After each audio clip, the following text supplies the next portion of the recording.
Claude Barras, bonjour. Bonjour. Je suis ravi, Claude. Je vous présente votre nouveau camarade, Icar. Il préfère qu'on l'appelle Courgette. Tu es un réalisateur suisse d'animation. Ton premier long métrage en 2016 avait fait parler énormément de lui. C'était Ma vie de Courgette. Oh, trop balèze, Courgette. Tu reviens ici presque 8 ans après avec Sauvage, ton deuxième long métrage d'animation. Pauvre. Avec mon papa, on va bien s'occuper de toi.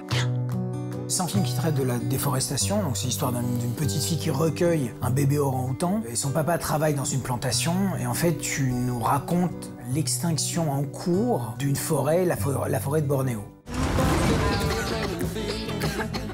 Vous prenez l'argent, nous, on coupe les arbres. L'argent ne se mange pas.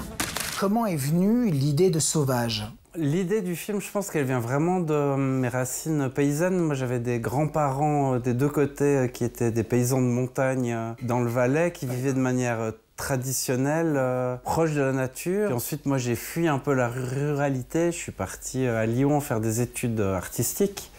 Et du coup, de réfléchir un peu à ma trajectoire, d'où je venais et qu'est-ce qu'était la modernité et notre rapport à la nature, voilà. C'est un peu la base du film. Et ensuite, j'adore les grands singes. Donc, j'avais aussi envie de faire un film avec un orang-outan. J'ai commencé par dessiner le bébé orang-outan du film. Puis j'ai essayé de brasser toutes ces pièces ensemble pour écrire ce film-là. Tu as trouvé le chemin, cherche la lumière. Il y a deux points de vue. Il y a le point de vue de Kéria et le point de vue du bébé orang-outan. Ouais, au départ, c'est vrai que je voulais avoir que le point de vue du bébé orang-outan, enfin d'être dans le point de vue du bébé orang-outan du début à la fin, et je me suis rendu compte qu'il y avait un côté un peu artificiel finalement à être que dans le point de vue d'un animal. Et puis ensuite, je me suis beaucoup documenté, je suis allé sur place aussi, j'ai eu la chance de pouvoir rester 2 semaines dans une petite famille dans la forêt, chasseurs-cueilleurs, les derniers chasseurs-cueilleurs de Bornéo. Eux aussi étaient très attirés, ils avaient des téléphones portables, ils avaient l'électricité, des panneaux solaires. Et donc c'est ça que j'ai trouvé intéressant de finalement mettre en scène aussi dans le film, plus que le bon sauvage et le méchant occidental. Tu penses que toute la forêt va disparaître ? J'aimerais parler de l'esthétique de tes films, parce qu'effectivement, il y a un réalisme, mais il y a aussi un artisanat. Ouais, tout à fait. Tu sembles très attaché à ça, non ? Oui. En tout cas, je trouve que la matérialité de les marionnettes, c'est des marionnettes donc, qui sont construites en silicone, en mousse de latex, mais faites sur une base d'une sculpture, et j'essaye pas de cacher le fait que c'est une marionnette. Les ont une colonne vertébrale, comment tu les fais tenir debout, par exemple ? Il y a effectivement une ossature en métal, donc articulée, qu'on peut bouger image par image. Et puis les bouches sont aimantées, donc on a toute une série, une vingtaine de bouches par personnage qu'on peut remplacer pour suivre les dialogues et les émotions des personnages. Les yeux où passent beaucoup les émotions sont très grands. En bougeant juste les paupières, exprimer des émotions assez différentes.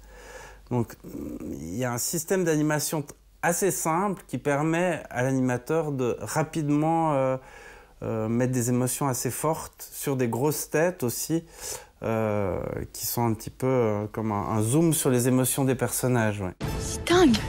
Une autre étape de ton travail qui me paraît fondamentale, c'est le travail sur les voix. Sur Courgette, déjà, j'ai trouvé que c'était un travail absolument incroyable, parce qu'en plus, tu avais énormément d'enfants. Alors, Super Courgette, c'est quoi tes super pouvoirs? Tu fais pousser les légumes plus vite? Et toi, t'es déguisé en quoi? En débile? J'aimerais savoir comment tu procèdes. Là aussi, sur Sauvage, est-ce que tu travailles toujours de la même manière? Est-ce que c'est en amont? Est-ce que c'est en aval? Alors c'est vrai que souvent on est omnibulé un peu par ces marionnettes et on se dit « Ah, le personnage il est là », mais pour moi le personnage c'est plus la voix que la marionnette. Ou en tout cas c'est la rencontre entre l'âme et le corps, et pour moi l'âme c'est la voix du personnage. C'est vraiment quand les dialogues et les acteurs se rencontrent que pour moi ça se passe. Et du coup, c'est d'après scénario, sans storyboard, sans marionnette. Tu mets ça en scène.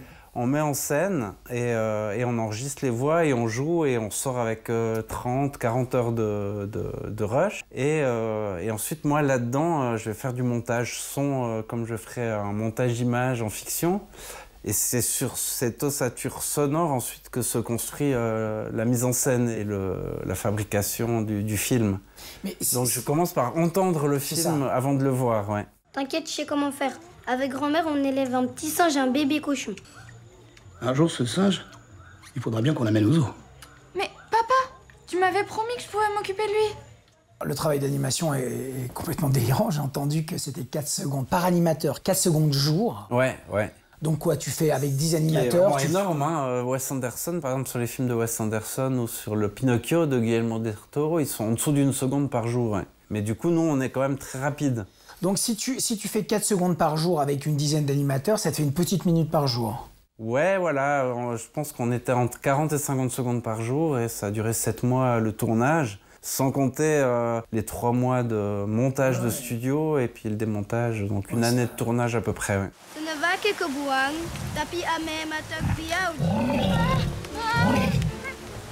pouvait traverser un peu plus loin.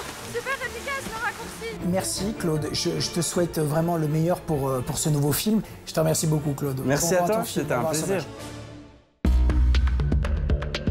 Cette semaine, les salles obscures invitent Dame Nature et une foule d'animaux de tout poil à s'installer à vos côtés. Va y avoir du sport et même du tennis aussi avec Julie Sautet, un film belge coproduit par les frères Dardenne. Ça c'est moi, Croquette, avec Rose. Ma vie était au top. Mais pourquoi elle me nourrit autant? Tout allait bien jusqu'à ce que... Oh, flûte. Enfin, heureusement, les chats ont 9 vies. Eh bien alors, Croquette, on a perdu sa dernière vie? Allez, c'est bon, laisse-moi repartir. Pas si vite, mon coco. Tu as épuisé tes 9 vies. Mais cette vie était si merveilleuse. Une vie de perdue, 10 de retrouvée. Après avoir marqué l'année avec son petit truc en plus, qui a cartonné dans les salles, Artus prête cette fois sa voix à Croquette, un chat trop gâté qui regrette d'avoir gâché sa dernière vie. Rapport d'incident. À 3h00, un lot de robots Universal Dynamics a été perdu en mer dans un typhon. Les chances de pouvoir les récupérer sont faibles.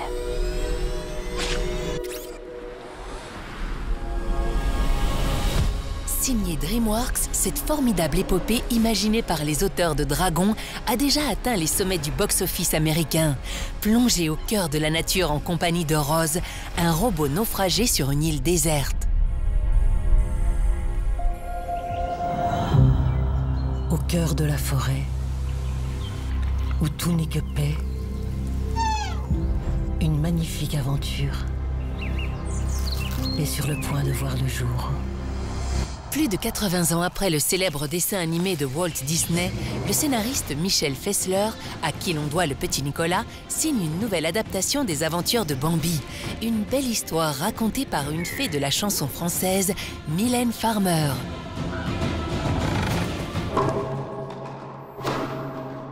Je hebt ongelooflijk veel in uw mars. Tu es toujours 3e au classement, non?